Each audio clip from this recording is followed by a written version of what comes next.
Boa tarde a todos. Teve esse probleminha técnico aqui. Mariana, você está na sala? Está me ouvindo? Perfeitamente. Já temos quórum, né? Eu acredito. O Eduardo já chegou por aí? Então, seria interessante a gente aguardar o Eduardo, porque o IGAN é importante nessa reunião.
Ótimo, ótimo. Isso é bom. Então, parece que agora podemos começar.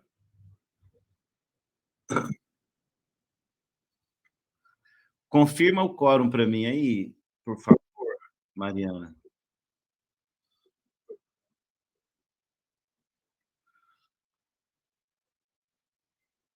9. Então, temos quórum regulamentar. Boa tarde a todos. Agora são 13 horas e 54 minutos. Nós estamos na 53ª reunião do Comitê Vertentes do Rio Grande. A internet hoje não está muito boa. A internet por aqui não está em tempo real. Tenho alguns materiais interessantes para apresentar. Se a internet continuar com essa qualidade, nós vamos ter que interromper a apresentação desse Recording is material. on. Um minuto. Aqui. Isso, agora parece que melhorou. Mais alguém entrando aí?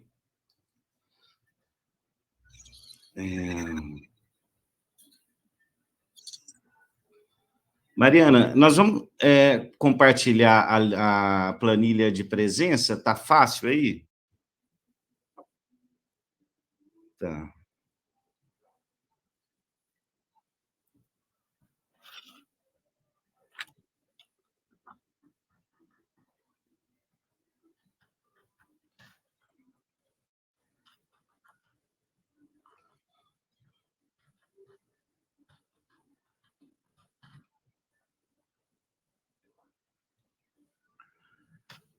Quando tem muita gente na sala, tem esse delay mesmo, sabe? Esse atraso.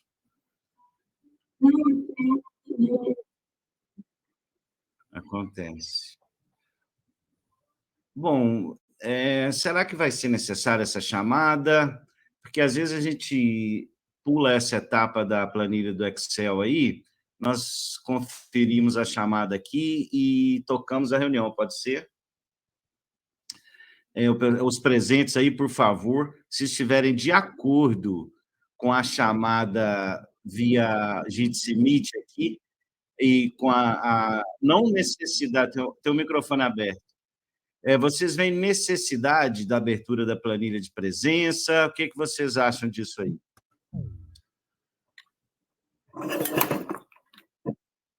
Então, beleza. A Mariana, vamos dispensar isso aí? Tá bom. Eu coloquei no chat aí, o pessoal colocar, tu resolve também, né? Perfeitamente. Obrigado. Nada, eu que agradeço. Então, 1, 2, 3. Sim, já temos. Já temos. Bom, vou começar de novo para ficar interessante. Bom, senhores, 13 horas e 57 minutos. Estamos iniciando a reunião ordinária, a 53ª reunião ordinária do Comitê Vertentes do Rio Grande. Nós temos poucos itens de pauta, mas temos também um ex-conselheiro que pretende fazer uso da palavra agora no item 2, comunicados do conselheiro. Então, essa foi nossa abertura, a verificação de quórum está ok. Vamos para o segundo item de pauta, que é o comunicado dos conselheiros. Senhores, antes do Paulo, que está presente na sala aí, alguém quer fazer algum comunicado? Parece que não.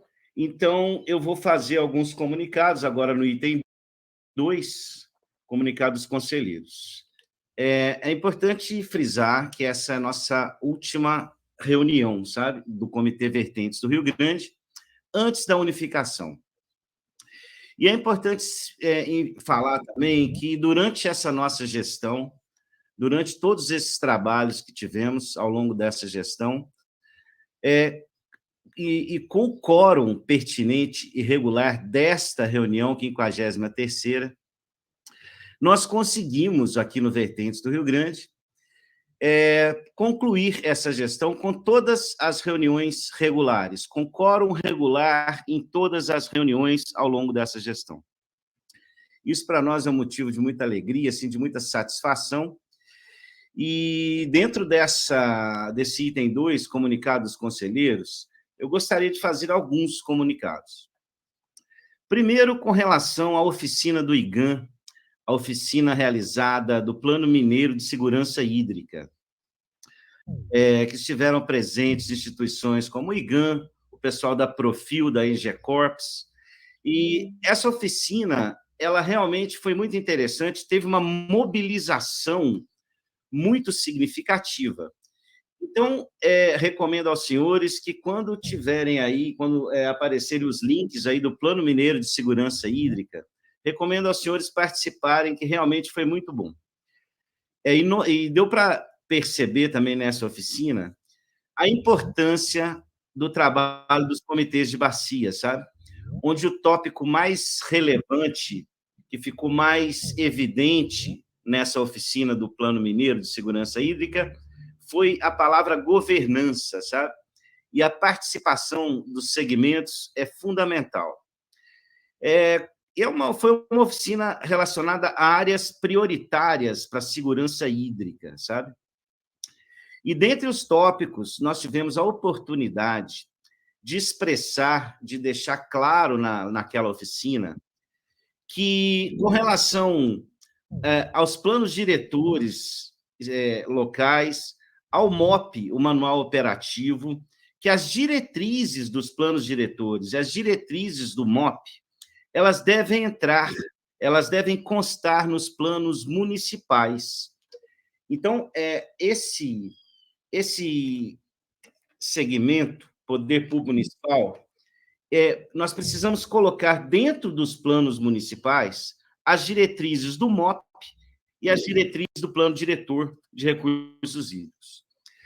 Pela seguinte situação: a forma que nós ocupamos o território, a forma que nós ocupamos, acho que a palavra é essa, a forma que nós ocupamos o território depende muito, sabe? Depende muito das prefeituras, depende muito dos conselhos, sabe? E as leis de uso e ocupação de solo relacionados, pertinentes aos municípios, estão diretamente ligados à forma que ocupamos o território. Por que eu estou falando isso? Dentre outras coisas, o senhor Vinícius Montenegro, se eu não me engano é do IGAM, ele colocou um percentual aqui dentro do nosso comitê, que a bacia do Rio das Mortes ela chega a 92,7% de área antropizada, sabe? Então, é muito importante esse dado. Esse dado é de uma subbacia aqui no nosso comitê, e acredito que essa taxa de antropização tão alta na região do Rio das Mortes diz respeito a essa questão da ocupação do território, que é ligado diretamente às prefeituras. Portanto, as diretrizes dos planos diretores de recursos hídricos, as diretrizes do Manual Operativo, MOP, elas têm que ser inseridas nos planos diretores municipais. Isso é um fato. A organização do evento vai disponibilizar as apresentações e provavelmente vai estar no site pnsh.com.br, é Plano Nacional de Segurança Hídrica. Então, o conteúdo dessa oficina vai estar disponibilizado nesse link. Dentro também dos comunicados dos conselheiros, eu gostaria de me referir a 4 anomalias, sabe, que ocorreram recentemente. Primeiro, chuvas muito fortes, sabe, no dia 1º de maio, na região de Nazareno, na 265. É uma chuva fora de época e com volume, um percentual pluviométrico muito alto. Tivemos também uma chuva muito forte de granizo em Cana Verde, no dia 2 de maio. E, recentemente, a contaminação do Rio das Mortes, na altura lá da 040, foi um acidente de um caminhão-tanque diesel que interrompeu, inclusive, o abastecimento de Barbacena. Essas informações, conselheiros, eu estou passando para vocês, que elas chegaram para nós aqui, não de forma oficial. Elas chegaram ao comitê por sermos conhecidos como comitê, mas não de órgãos oficiais, sabe? Então, mas são pontos, são anomalias que deveriam chegar ao comitê através de órgãos oficiais. Da mesma forma, ocorrido em 2021, uma contaminação no Rio Elvas, onde a informação chegou para nós através de um vereador. E a contaminação também no barramento de Camargos, em 2021, que a Polícia Ambiental fez até análise de água. Então, ocorreram todas essas anomalias na nossa área, e nenhuma dessas informações chegou a nós por documentos oficiais. É interessante citar tudo isso, é interessante dizer tudo isso. Nós estamos na eminência aí da unificação, e é importante que o comitê seja informado, sim, de forma oficial desse tipo de ocorrência, contaminação do rio, desabastecimento. Então, fica aí o recado, né? E dentro desse segundo item, comunicado dos conselheiros, eu acredito que o Paulo quer fazer o uso da palavra. Paulo, você está na sala? Ei, Gustavo, boa tarde. Boa tarde. Está me ouvindo? Boa tarde a todos. Sim, está chegando. Eu não estou conseguindo abrir a câmera, mas gostaria de agradecer a oportunidade aí de estar podendo partilhar com vocês aí um pouco da reunião e falar uma demanda, né, já que está na eminência aí da integração, da unificação dos comitês do GD1 e GD2. É uma demanda que apareceu para mim de um acordo feito entre a FEAM e o empreendimento aqui no sul de Minas. O que está acontecendo, gente? Só para poder explicar para vocês. E um pouco da conversa que eu tive com o Gustavo hoje mais cedo.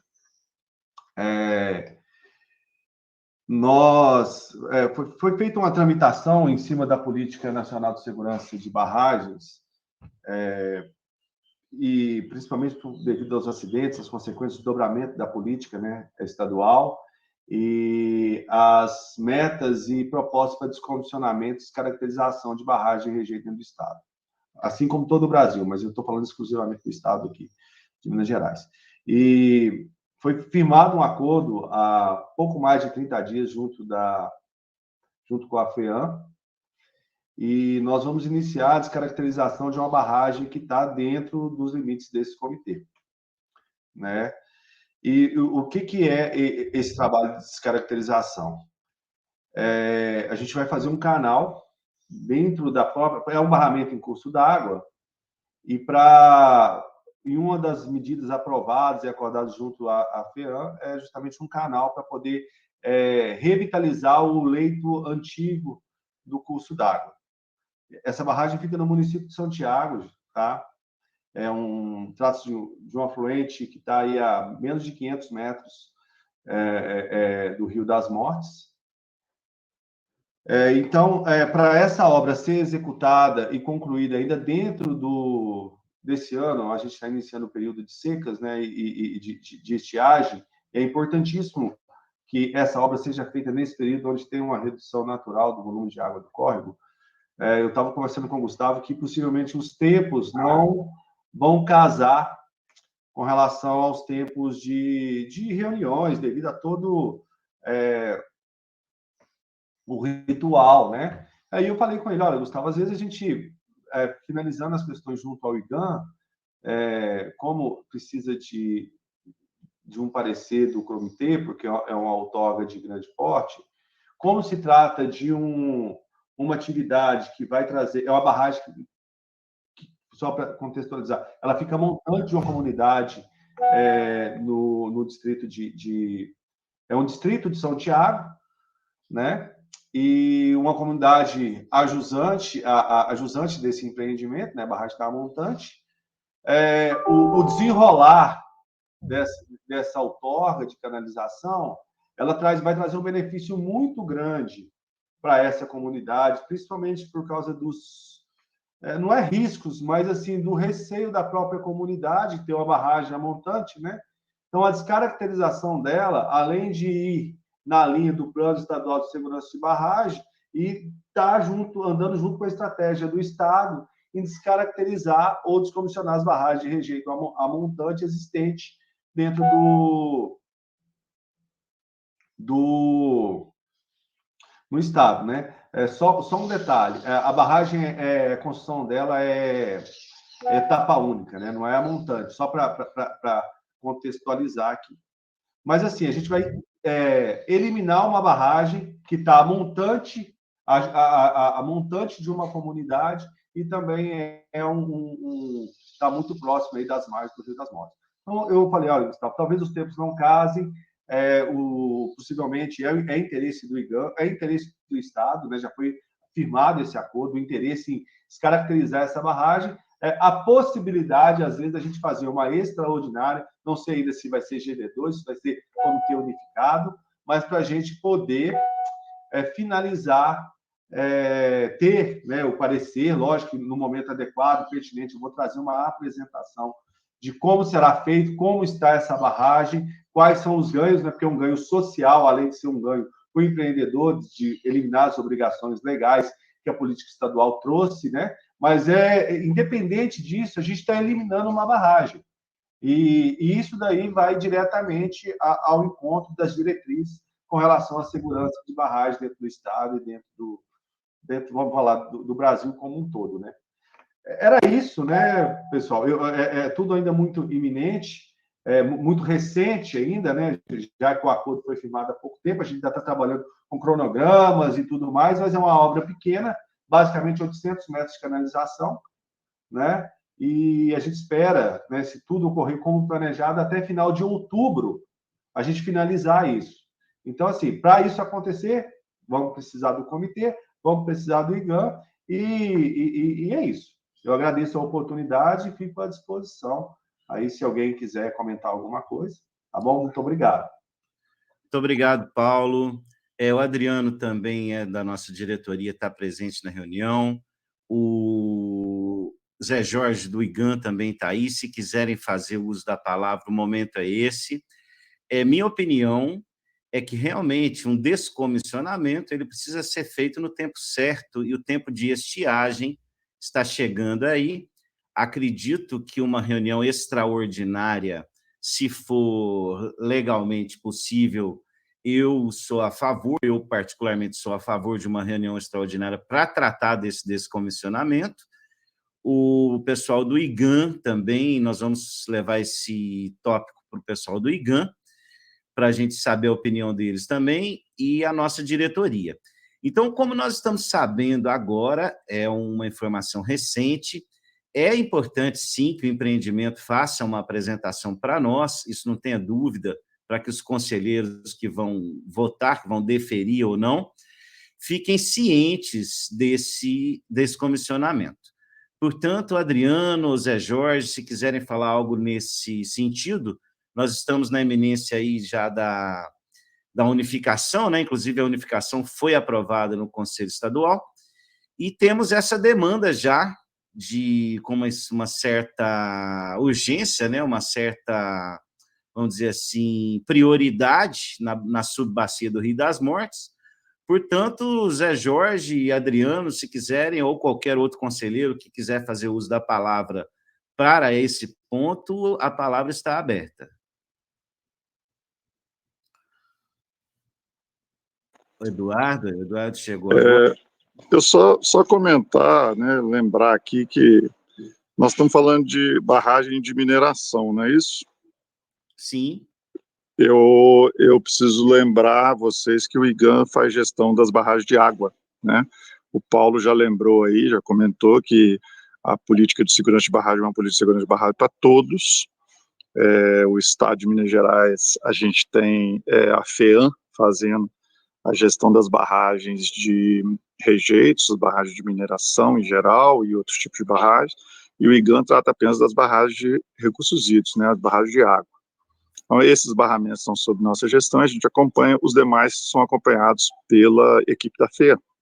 De qualquer forma, havendo qualquer tipo de questão relacionada aos recursos hídricos, é importante o comitê tomar conhecimento. O Paulo está fazendo muito bem aqui de dar esse esclarecimento, né, de informar a todos, e claro, havendo possibilidade de uma apresentação para o comitê, para que o comitê tome ciência de todos os passos, acompanhe esse processo, que é um processo natural. A gente, na verdade, nós estamos partindo, como o Paulo bem lembrou aí, para uma nova gestão, né, das barragens, nesse estado que tem muitas barragens, nós temos mais de 2.000 barragens, já catalogadas, então a gente precisa ter esse cuidado de promover, né, no tempo certo, cada uma das etapas de cada barragem. No caso das barragens de rejeito, o tempo do descomissionamento existe e, chegado o seu momento, tem que acontecer. É isso.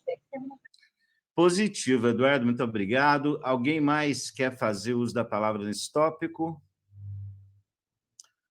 Bom, perfeito. Então, Paulo, fica aí a sugestão de você apresentar aqui para nós no comitê, e o dia que tiver tudo ok com relação a essa apresentação e você quiser comparecer, nós marcaremos uma reunião extraordinária ou já faremos a reunião dentro do Comitê Unificado. Portanto, vamos passar agora para o terceiro item. Esse terceiro item, senhores, é um relato de uma expedição que nós fizemos entre Ribeirão Vermelho e Boa Esperança. Geralmente, nós já fazemos isso em outros trechos, e essa, em especial, foi nesse período de cheia, sabe? E nós tivemos a possibilidade de conferir em loco alguns assoreamentos. Eu vou tentar compartilhar a tela com vocês para passar essas informações. E eu estou vendo aqui que a internet ela está meio lenta hoje, sabe? Eu acho que é esse aplicativo Jitsi Meets, que nós já tivemos problemas anteriormente. Mas eu vou tentar compartilhar a tela com vocês para passar uma rápida apresentação. O vídeo em si, eu não vou, acredito que não vai ser possível passar com a internet dessa forma, e eu posso encaminhar no grupo de WhatsApp os trechos do vídeo. Eu vou aqui tentar compartilhar um documento, um arquivo no PowerPoint. Mariana, você está aí na sala? Alô, Mariana? Acredito que está... Ah, sim, está. Eu vou tentar fazer o compartilhamento. Você me dá, por favor, o feedback, se a gente conseguir. Eu vou fazer esse procedimento aqui. Esse programa já deu problemas outras vezes, mas nós vamos tentar mais uma vez aqui para a gente cumprir essa última reunião do Vertentes do Rio Grande de uma forma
alguém pode me dar o retorno se chegou alguma coisa por aí?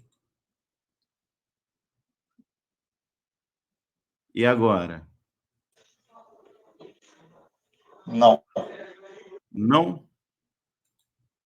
Oh, que coisa. Vou tentar de novo. Agora vai.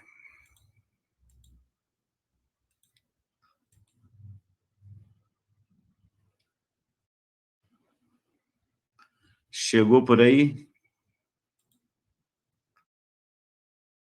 Chegou sim. Opa, isso é bom. Vou tentar maximizar por aqui.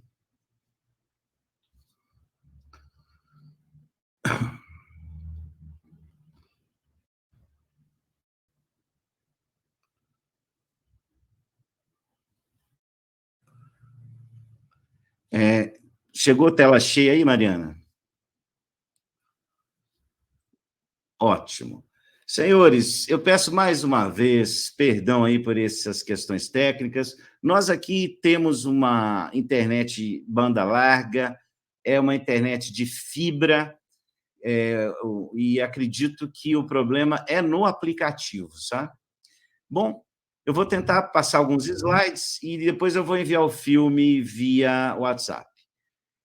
A questão dessa apresentação diz respeito à questão da expedição de Ribeirão Vermelho até Boa Esperança, e também algumas situações que apareceram recentemente no Rio das Mortes. Em última análise, O que importa é criar efetivas realizações no sentido do bem comum, a água, sabe? Através de políticas e projetos que proporcionem a melhoria da saúde na bacia hidrográfica. E o papel do comitê, senhores? O papel do comitê é justamente esse: conscientizar, debater, deliberar sobre as questões ligadas à gestão hídrica. Na bacia, a gente precisa ter dois tipos de ótica, sabe? Uma macrovisão e uma microvisão. Com relação à expedição do Rio Grande, que pega desde o comitê Nascentes do Rio Grande, agora, né, até o lago em torno do Lago de Furnas, GD3, e nós vamos fazer também considerações sobre a bacia do Rio das Mortes. O monitoramento das bacias hidrográficas. Essa frase é de 2020, nós colocamos, inclusive, essa frase numa de nossas reuniões aqui no Vertentes do Rio Grande. O rio que a gente vê mostra as possibilidades de contaminação e degradação do rio que a gente tem. Então, é muito importante estar em campo, é muito importante recebermos informações da nossa área de atuação. Lembrando que dia 1º de maio tivemos chuvas muito fortes, chuvas de granizo em Cana Verde, contaminação do Rio das Mortes. Então, é uma área realmente que a gente precisa de união dos segmentos para poder fazer uma gestão hídrica da melhor forma possível. Dentro do nosso território, nós temos reservatórios, sabe? A montante, aqui de Lavras, né? Temos Camargos e Itutinga, né? Que são 2 reservatórios em cascata, mas é apenas um corpo d'água só. Nós temos o funil aí, na altura de Macaia, e no final da nossa área de atuação, temos já o Lago de Furnas. Essas linhas em verde que estão na tela são linhas já navegadas por nós aqui.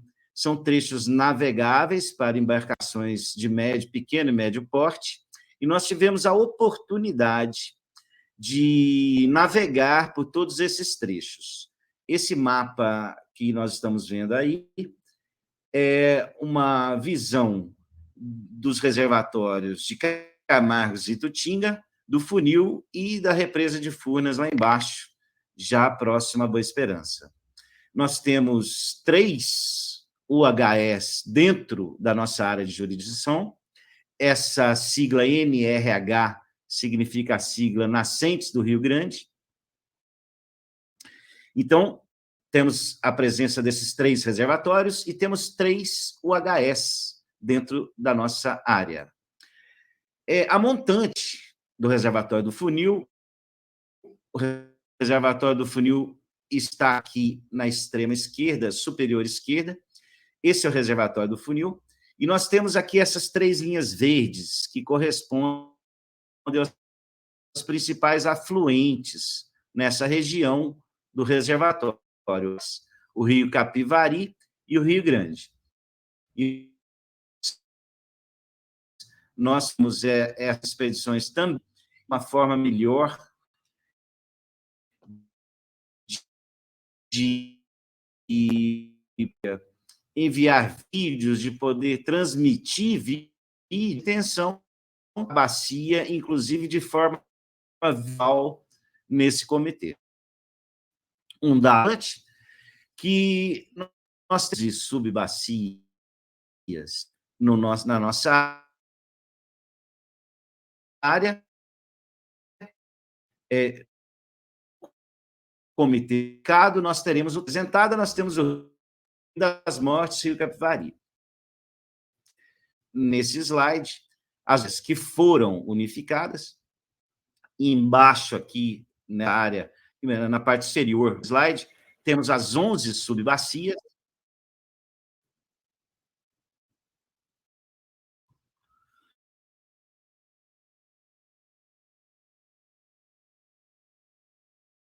Eu tô vendo. E estamos, então, com 2 até áreas unificadas. Nós nosso site do municípios. Nós fizemos por aqui mesmo, 66 municípios, tem alguns municípios em comum, também aos senhores, que nós temos disso, sabe? Por exemplo, Macaia é um distrito de Bom Sucesso, São Sebastião da Vitória é um distrito de São João del Rei. Uma área bem populosa, uma área com uma quantidade acima da média. Refletir o polícia de fadiça nessa gestão hídrica. Aqui embaixo o slide, aqui embaixo estão as 11 subbacias. Vou passar de agora, se chegarem para todos aí.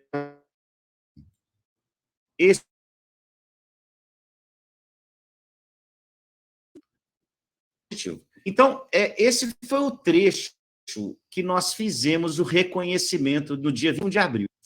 É interessante fazer o reconhecimento dessa área, porque quando conclui a vazão do rio e volta ao leito, a calha do Rio Grande. E nós, sim, fizemos o reconhecimento com sonar, fizemos a avaliação de áreas de assoreamento e marcamos 119 pontos de localização e 44 pontos de profundidade. Eu queria informar os senhores que o uso do sonar é interessante, sabe? Só que o nível do rio, a vazão do rio, ela vai mudando ao longo do tempo. Então, os dados que coletamos no sonar foram mais especificamente para entender como ocorrem os assoreamentos na cara. Chegou para vocês aí uma tela de um GPS? Chegou, Mariana, alguém Sim. aí? Perfeito. Então, o trecho navegado, ele foi 86 quilômetros de ida, 86 quilômetros de volta. 36 registros, né? Eu coloquei 36 aqui, que são os mais seguros de operação. Nós passamos pelos municípios de Verdões, Nepomuceno, Cana Verde e Aguanil. É um tema mágico, sabe? Eu não estou exagerando, mas quem tiver a oportunidade de visitar, eu acredito que o acesso para pouco seria perto do Porto dos Mendes. Vou passar, nós passamos por comunidades e povoados, emite e recebe as ondas refletoras. Então, ele nos dá a profundidade e quaisquer objetos nesse caminho de abrangência do emissor. A figura à direita diz respeito a um sonar, a forma que atua um sonar nesse leque aí, é um triângulo que ele abrange. Esse usado é um equipamento muito preciso com relação à profundidade e temperatura. É um equipamento de baixo custo, existem equipamentos melhores, mas a precisão dele é suficiente. Os ângulos de sedimentos se apresentaram ao longo do trecho e eles podem ser aparentes ou submersos. Quando são submersos, esse é o modelo 1, o modelo de assoreamento, sabe? Quando existe uma intervenção, um foco de desenvolvimento, uma comunidade, ou mesmo a foz de um afluente na lateral do rio, que é esse quadrado em vermelho, ocorre um assoreamento. A montante tem um trecho de menor profundidade, que é o ponto B. O A é que ocorreu primeiro, é o ponto mais raso no caso dos assoreamentos. E o ponto C, ele tem um menor comprimento, mas também é de baixa profundidade. Esse é o modelo 1 para acúmulos de sedimento. E, às vezes, a coisa inverte, dependendo da situação. Esse é o modelo 2.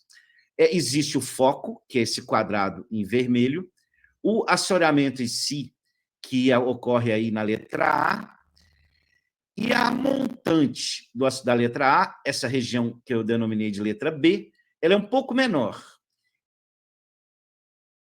E depois, a letra C é a jusante. Então, tem esses dois modelos, e eu queria tentar mostrar algumas fotos para vocês dessas situações. Primeiro está aí uma fotografia. Conseguindo ver essa fotografia aérea? Alguém podia me dar um retorno? Sim, estamos vendo. Perfeito. Nesse mesmo trecho, Ribeirão Vermelho, a Boa Esperança, existe a montante da ponte de Ribeirão Vermelho, são aí, onde a ocupação de topo de morro e uma ocupação para margem, assim, na faixa de domínio. E esse assoreamento, um modelo 2, sabe? O que eu estou querendo colocar com isso? Todo o resíduo dessa ocupação urbana, todo o resíduo dessa ocupação irregular, ela vai para o rio. E ali começa a acumular os sedimentos. Nesse caso aí, as edificações estão dentro da faixa de domínio e é uma ocupação de topo de morro. Aqui, essa segunda, temos também uma representação do modelo. No caso de inferior direita, que está colocando essa situação escrita, inclusive modelo 1, é a descarga da água, tratamento de esgoto de lavras, sabe? A parte superior esquerda é a antiga oficina da rede ferroviária em Ribeirão Vermelho, sim, com as pessoas que moram lá perto, e existia, próximo a essas oficinas, descargas de resíduos oriundas dessas atividades. É uma área já urbanizada. Eu queria ressaltar, do lado direito, inferior direito, é a descarga da estação de tratamento de esgoto de Lavras, e que calça com aquele modelo 1. E vamos colocar agora uma foto com as duas situações. Não, essa aqui é uma foto anterior. Nos foi relatado que, realmente, as atividades dentro da área da rede ferroviária existiam descargas de resíduos nessa região onde hoje está assoreado. E o assoreamento inferior é a área de descarga da ET de Lavras. É uma área urbanizada, sabe?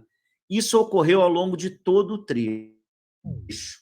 Onde a gente via que tinha uma área antropizada, urbanizada, ocorria, sim, ao acúmulo de sedimentos. Isso foi uma constante, nós podemos observar isso ao longo do trecho. Aqui as duas fotos que eu apresentei anteriormente. Primeiro, aquela da ocupação de topo de morro e dentro da faixa de domínio, onde gerou aquele acúmulo de sedimento, esse aqui embaixo, aqui, que já está quase fechando o rio nesse ponto. Ó.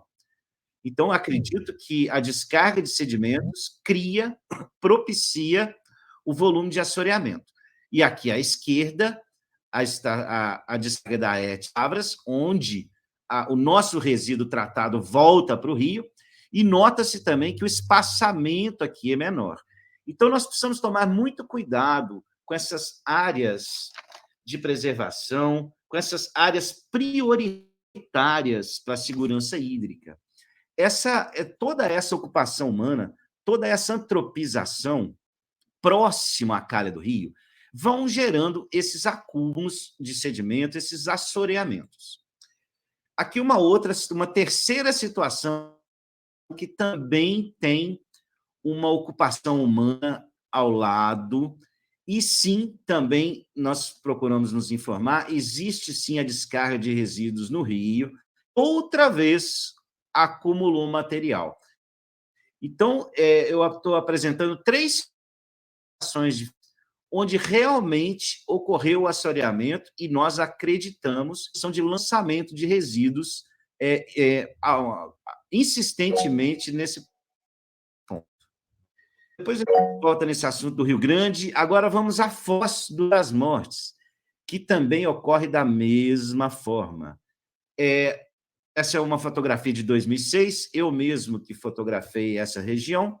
Nós aqui temos um loteamento que, na época, ainda tinham poucas residências, também diretamente próximo, muito próximo ao reservatório, e essa é a Foz do Rio das Mortes, que lá em 2006 já tinha esses bancos sedimentados a montante da foz, bem na foz. Lá, naquela época, nós fizemos essa imagem e nós conseguimos captar um acúmulo de sedimento submerso em 2006. E aqui, eu vou tentar passar um vídeo aqui agora, rapidamente, só para vocês entenderem, um vídeo de 2023 que chegou pelo um grupo de WhatsApp. Vou tentar, se chegar em tempo real, vocês me dão um retorno.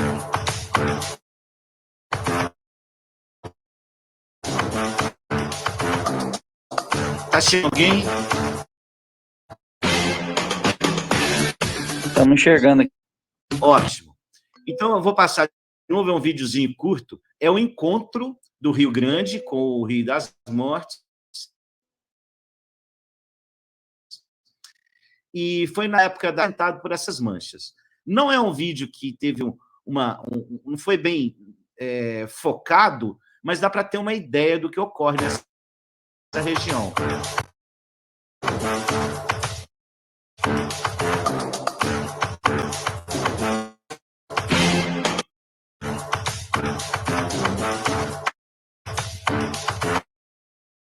Bom, eu queria mostrar para vocês com esse vídeo a foto de 2006, está aqui à esquerda, a Foz do Rio das Mortes, de um lado o loteamento, do outro lado a Ilha Brasil, e as fotos de 2020 são recentes. Vazão de cima, onde a água, inclusive, passou por cima da área sedimentada, essa foto central. E na foto à direita, já mostra que eu gostaria de fazer essa comparação dessa foto à direita à esquerda. Esquece essa imagem do meio. Direita, esse loteamento de cá, já como de casas, e do lado já urbanizado.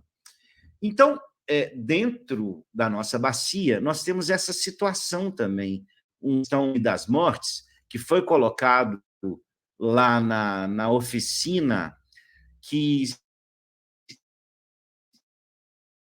no centro antropizado. E eu acredito que toda essa ocupação humana de não fiscalizar essa questão na Foz do Rio Grande, fora a atuação de algumas minerações. Bom, essas outras duas imagens, nesse slide, mostra a foto da direita, ela mostra a área do Rio Grande, a água do Rio Grande, e o Rio Grande faz... Desculpe, senhores, de vez em quando tem essa tosse mesmo. Do lado direito, a foto do lado direito, que tem essa curva em amarelo, ela mostra de um lado as águas do Rio Grande, e do outro lado, que essa água marrom, já é a foz, depois que passa na Foz do Rio das Mortes. Essa pequena linha, esse trecho aqui, é um aterro, o aterro que foi feito para acessar a Ilha Brasil. Essa área de cima aqui é a Ilha Brasil, aqui é o aterro que foi feito.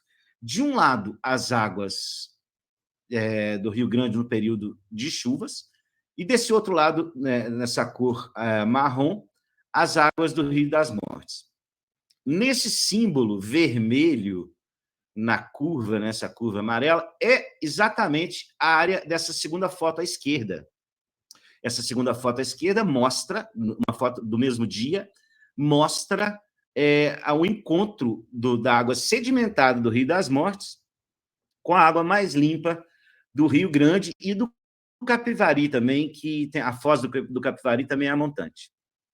Então, é importante mostrar que isso é dentro do nosso comitê, é dentro da nossa gestão, é dentro da nossa área de atuação, e os municípios que estão a jusante dessa situação aí, podem sim, na coleta de água desses municípios, receber esses resíduos.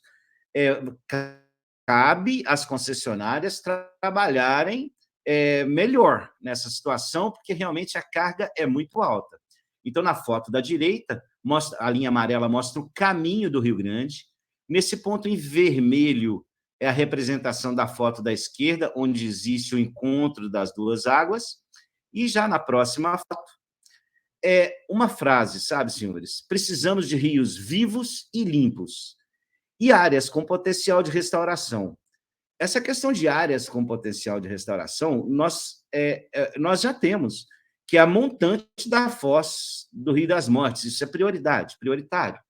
Essa foto central mostra a ausência de vegetação, que foi classificado como 92,7% antropizado. Bem no alto da imagem, dá para reparar que toda essa área realmente foi antropizada. Essas fotos laterais menores mostram detalhes de como é a vegetação superficial nessas regiões. E aqui o dado apresentado pelo senhor Vinícius Montenegro. Parece que esse dado foi retirado também dos trabalhos da Profil, em GECORPS, foi apresentado no Plano Mineiro de Segurança Hídrica, na oficina das áreas prioritárias para a segurança hídrica. Então, a taxa antropizada da região da subbacia do Rio das Mortes, a taxa de área antropizada na região da subbacia do Rio das Mortes é de 92,7%. Isso precisa ser olhado com olhos assim mais precisos. Essa última foto é uma sedimentação natural, você vê que é diferente daquelas sedimentações onde existe área antropizada e ocupação humana. Essa última foto também pelo que nos foi mostrado, pelo que a gente pôde ver em loco, é uma área de sedimentação natural, que é diferente também daqueles modelos apresentados. E em leito rochoso, essa foto ficou de cabeça para baixo, mas dá para apresentar. Em leito rochoso é diferente, sabe? Em leito rochoso, a gente nota que o acúmulo de areia é menor. Em leito rochoso, quando aumenta a pluviometria, quando o índice de pluviometria é alto, as águas conseguem limpar o rio quando o leito é rochoso. Bom, e agora já estamos concluindo a apresentação. Na área urbana vive a maior parte da população. E os resíduos oriundos o resíduo de esgoto e os resíduos fármacos. Nós precisamos sempre lembrar dessa questão fármacos. A população ela ingere, absorve muitos medicamentos e esses resíduos vão para os nossos rios. Na zona rural, estão os produtores, o agronegócio. E nós aqui, na nossa região, na região do Comitê de Bacia Hidrográfica Nascentes do Rio Grande, nós já podemos presenciar o descarte, carreamento de resíduos defensivos agrícolas na região de Itutinga, Camargos, onde a própria Polícia Ambiental fez a vistoria na época, os descartes de resíduos hospitalares em plantações de eucalipto, eu me lembro dessa ocorrência também na nossa região, onde até o Ministério Público fez uma vistoria nessa situação. Tivemos também o descarte de resíduos oriundos de construção civil diretamente no leito do Rio Capivari, e a Prefeitura Municipal de Lavras também acompanhou essa ocorrência. Bom, senhores, tudo isso dentro do nosso território, é um território muito vivo, muito cheio, aproximadamente 700 mil habitantes, muitos municípios, e a gestão hídrica ela é muito importante e faz parte do nosso escopo de serviço enquanto comitê. Lembrando que nos distritos industriais temos também os resíduos industriais que são jogados nos nossos afluentes também. Bom, e já concluindo, aquela velha história que nós iniciamos aqui no Vertentes do Rio Grande, os municípios, sabe, ou focos de desenvolvimento, talvez sejam, e são, né? É o principal usuário e o principal poluidor. É dentro do município que estão as autorizações, é dentro dos municípios que ocorre a ocupação do território, é dentro dos CODEMAS, os conselhos de prefeituras que têm os deferimentos dos processos de loteamentos. Então, vale ressaltar que na nossa área de atuação, daqui para frente, teremos aproximadamente 66 focos de desenvolvimento. Esse número é aproximado. E de mais a mais, muito obrigado a todos por essa apresentação, por ter tido o espaço de apresentar esses dados. Eu vou aqui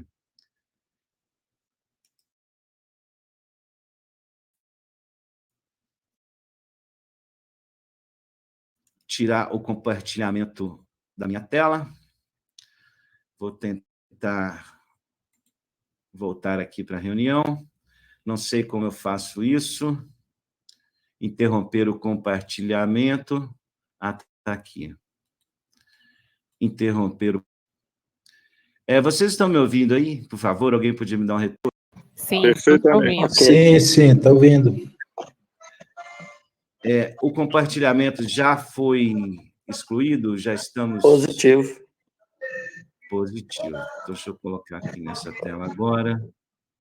Voltamos. Bom, de mais a mais, por ser a nossa última reunião como Vertentes do Rio Grande, por termos passado essa gestão com todas as reuniões regulamentares, com quórum regulamentar, e por ter sido um caminho bem interessante até aqui, e estamos prestes a iniciar já a cobrança, eu preparei essa apresentação com esse conteúdo, e justamente, especificamente para essa reunião. O vídeo que eu pensei em apresentar, eu vou desistir de apresentar com a internet com essa velocidade e vou enviar para vocês no grupo de WhatsApp. Eu envio o vídeo por lá, porque aqui eu acho que não vai ser pertinente. E esse foi o item 3 da nossa reunião. Deixa eu abrir aqui.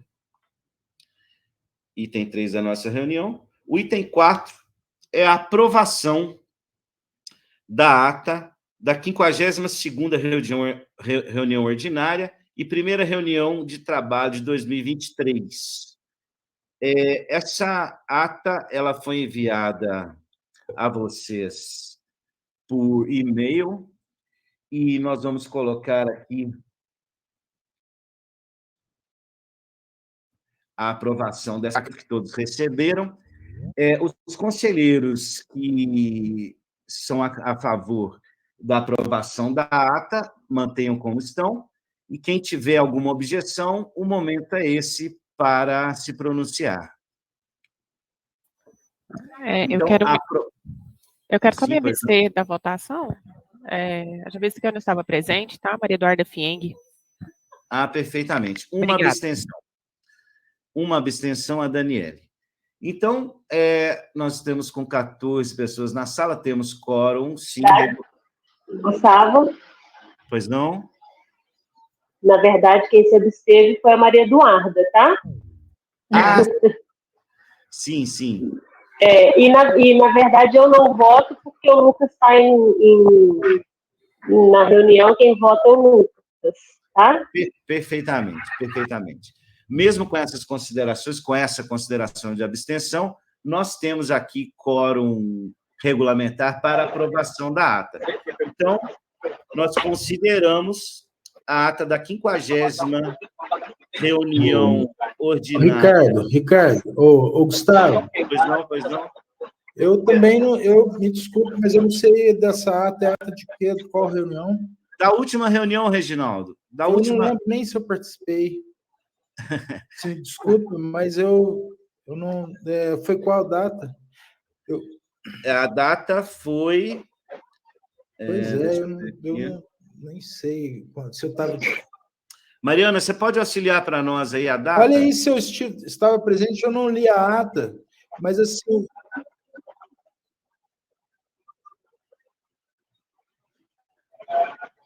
Aqui ficou com a lista de presença do IGAN. Perfeitamente. Você não estava, Reginaldo?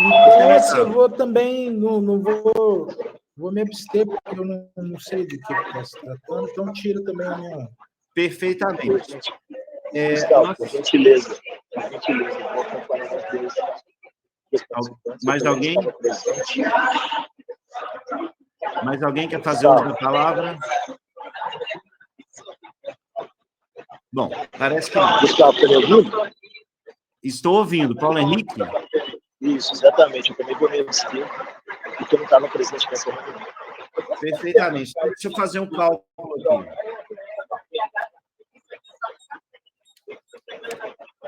Bom, então temos 9 conselheiros que não se abstiveram do voto. Tivemos 3 abstenções e 9 conselheiros a favor. Portanto, podemos considerar aprovada a ata da 52ª reunião ordinária e primeira reunião de trabalho de 2023, no dia 16 de março.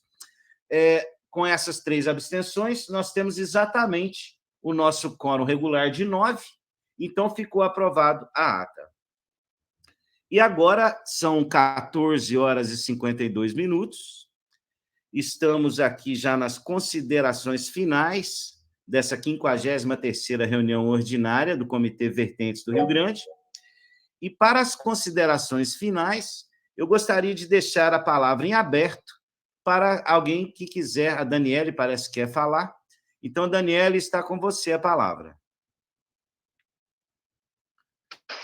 Gustavo, boa tarde a todos. Primeiramente, vou reafirmar a minha situação, né, que eu já pedi para fazer a alteração da minha participação no comitê. Parece que a empresa de saneamento ainda não fez, mas enquanto eu estou aqui, eu falei que eu, né, continuo colaborando da forma que for possível. Mas, em vista da sua apresentação, que eu achei bastante relevante, e acho que a gente precisa realmente repensar essas áreas antropizadas nas subbacias, né? E a subbacia do Rio das Mortes, que é a bacia onde a gente se encontra aqui, e eu, pessoalmente, me encontro,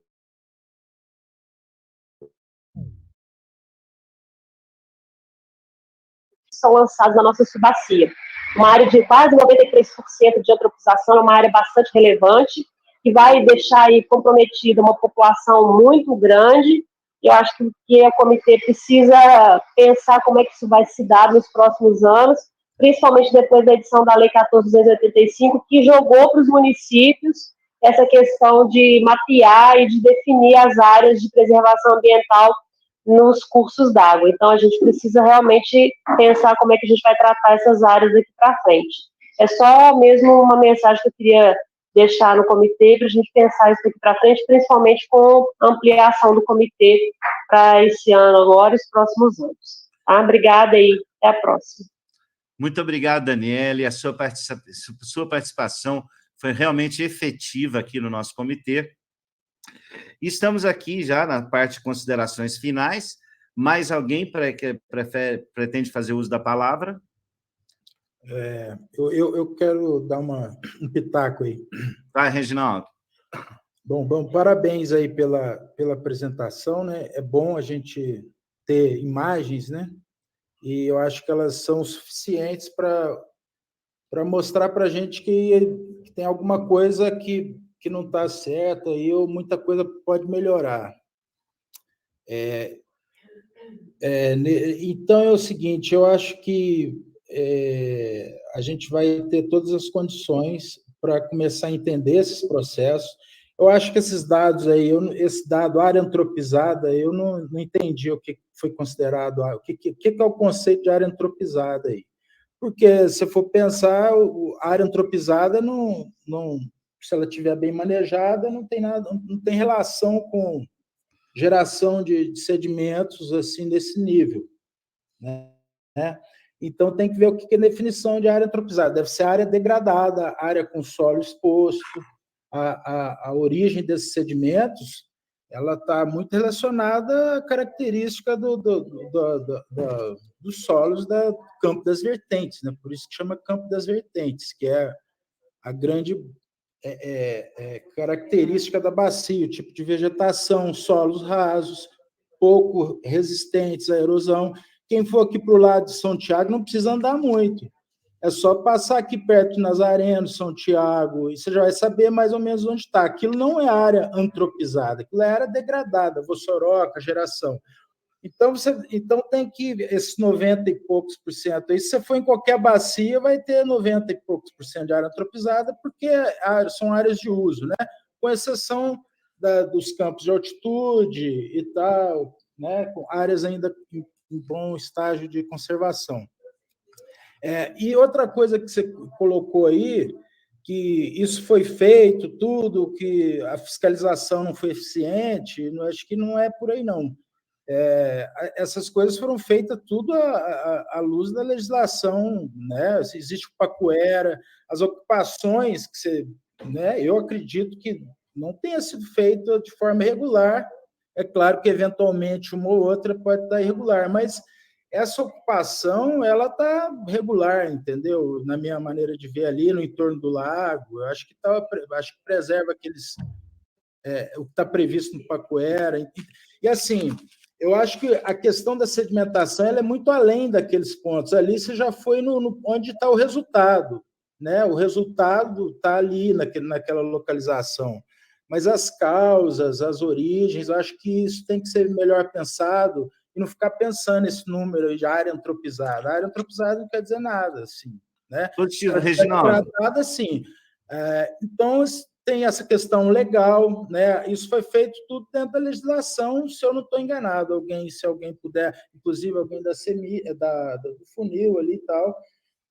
Então, assim, acho que a gente tem muito que aprender sobre esses processos, e eu acho que com o incremento que a gente está tendo aí nos comitês, ter disponibilidade de recursos, né, poder discutir melhor esse processo, acho que a gente assim vai avançar, mas de qualquer forma é importante mostrar, né, colocar imagens da necessidade de mudança de pensamento em relação à conservação. Temos aí também a questão do PRA, que já está, né, o plano de recuperação no âmbito do CAR, né, que vai ter muita maneira da gente ajudar a incrementar essa vegetação nativa, tudo dentro da legislação, sem, né, ter que... assim, são ferramentas, instrumentos que vão estar disponíveis e vai caber a gente trabalhar isso dentro dos comitês. Obrigado, Reginaldo, obrigado pela sua contribuição, e eu estava aqui querendo falar rapidamente. Foi citado, sim, esse termo, Reginaldo, área degradada, sim, lá na oficina, sabe? Foi citado, sim, o termo área degradada, e foi colocado, sim, que a ocupação do território depende diretamente das prefeituras e conselhos. Então, o termo antropizada, ele veio para dar para amenizar a situação nessa região. E o próprio Vinícius Montenegro, ele citou a área degradada, citou solo exposto, sim. O seu relato, Reginaldo, bate com a oficina feita do Plano Mineiro de Segurança Hídrica. Repito, aí sim, é um percentual alto de área degradada, sim. É um percentual alto de solo exposto, sim.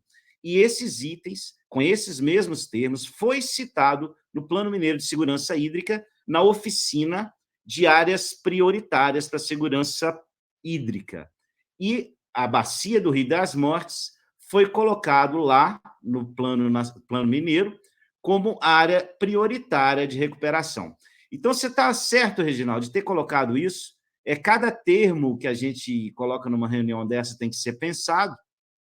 E, sim, dentro do que nós falamos, área antropizada, tanto eu quanto a Daniela e outros, está incluído as áreas degradadas e áreas de solo descoberto. Mais alguém quer falar? Quem temos aqui?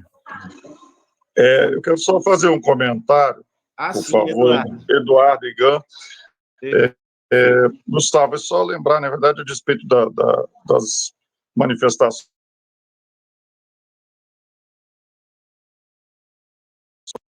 Aí vocês estão falando é a máxima verdade, a gente precisa entender e compreender os processos. Hidrossedimentação é um processo complexo que acontece em todos os rios naturalmente. A gente tem na bacia amazônica fenômenos como esse aí, em áreas sem nenhuma antropização. Tem em vários lugares do mundo, sem nenhuma antropização, fenômenos parecidos.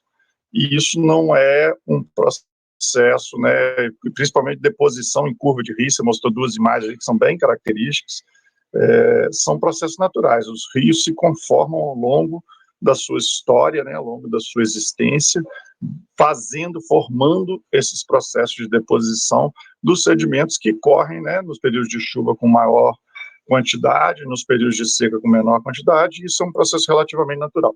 É evidente que a antropização afeta esse processo. E é evidente que numa bacia, né, nessa região que nós estamos aqui, Sudeste, que é muito antropizada, a gente tem realmente um convívio com os impactos humanos mais de perto. Mas, em geral, o Reginaldo falou muito bem isso, esses processos irregulares de ocupação que geram deposição acentuada, né, que incrementam um valor a mais, um percentual a mais de deposição nas bacias, eles são contidos normalmente nos processos de licenciamento ambiental. Então, quando isso é um processo industrial, é um processo, né, minerário, por exemplo, você tem um procedimento para controlar isso. Nas áreas urbanas, a gente tem um pouco menos de controle. Mas é importante lembrar que nós temos 4% mais ou menos de ocupação no território urbano brasileiro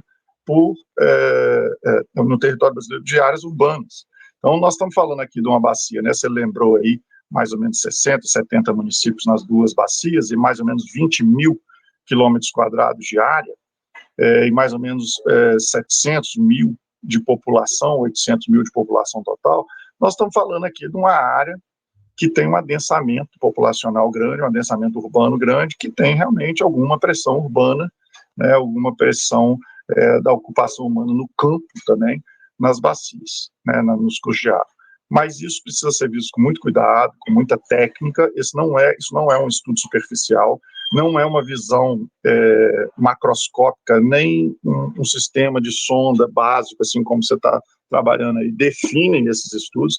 Isso serve, sim, para nos orientar na busca de mais informações, ou seja, para que a gente avance na perspectiva de conhecer melhor essas coisas.